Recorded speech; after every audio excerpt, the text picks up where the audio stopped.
இந்த பூமியில் பாவங்கள் நிலையாக இருப்பதால் தான் அல்லாஹ்வுடைய சோதனையும் வேதனையும் வருகிறது. இது ஒட்டுமொத்த சமூகத்திற்கும் தனிப்பட்ட மனிதருக்கும் சரி. ஆனால் கேள்வி கேட்கலாம், பலர் பாவம் செய்கிறார்கள், ஆனால் அவர்களுக்கெல்லாம் அருட்கொடைகள் கொட்டு என்று கொட்டுகிறது.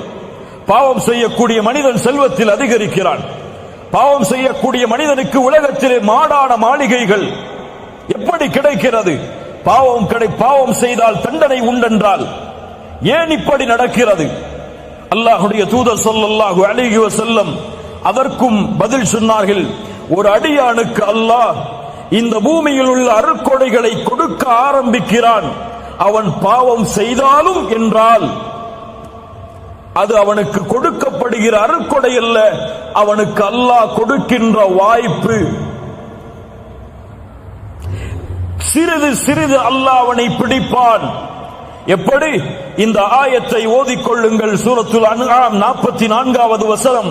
ஃபலம்மா நஸூ மா ذُكِّرُوا بِهِ فَتَحْنَا عَلَيْهِمْ أَبْوَابَ كُلِّ شَيْءٍ.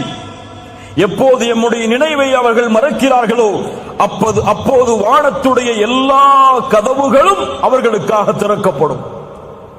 அல்லாஹ்வை மறந்தால் வானத்துடைய கதவுகள் திறக்கப்பட்ட அருட்கொடைகள் கொட்டும்.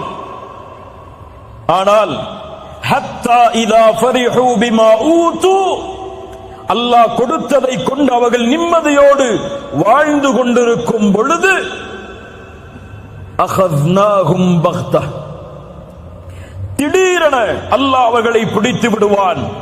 அதற்கு பிறகு நஷ்டவாளிகளாக அவர்கள் மாறிவிடுவார்கள். அல்லாஹு அக்பர்.